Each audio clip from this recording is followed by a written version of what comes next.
திருவண்ணாமலை அண்ணாமலையார் திருக்கோயிலில் ஆனி மாத பௌர்ணமி முழு நில ஒளியில் இரவு முழுக்க 14 கிலோமீட்டர் தொலைவு கொண்ட கிரிவல பாதையில் அஷ்டலிங்கங்களை வழிபட்டு லட்சக்கணக்கான பக்தர்கள் கிரிவலம் வந்தனர்.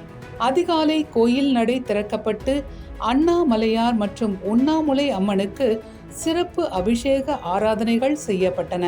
பக்தர்கள் 3 கிலோமீட்டர் தூரத்திற்கு நடந்து சென்று நீண்ட வரிசையில் 7 மணி நேரம் காத்திருந்து சாமி தரிசனம் செய்தனர்.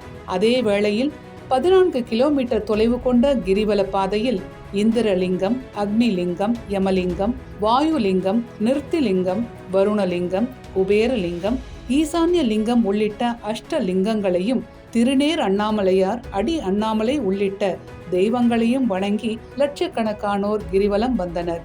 பௌர்ணமி முழு நிலவில் சங்கொலி முழங்க, எக்காலம் அதிர, கைலாய வாத்தியங்களுடன் கிரிவல பாதையில் விண்ணதிர பக்தர்கள் விடிய விடிய கிரிவலம் மேற்கொண்டனர்.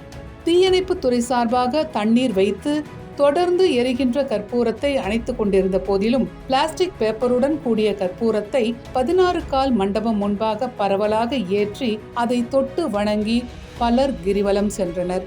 கோயில் நிர்வாகத்தின் சார்பாக 16 கால் மண்டபம் முன்பாக கற்பூரம் ஏற்றுவதற்காக பிரம்மாண்டமான 3 தொட்டிகள் அமைத்துள்ள நிலையில் கட்டுக்கடங்காத கூட்டத்தால் பக்தர்கள் சாலையிலேயே ஆபத்தை உணராமல் கற்பூரத்தை ஏற்றினர்.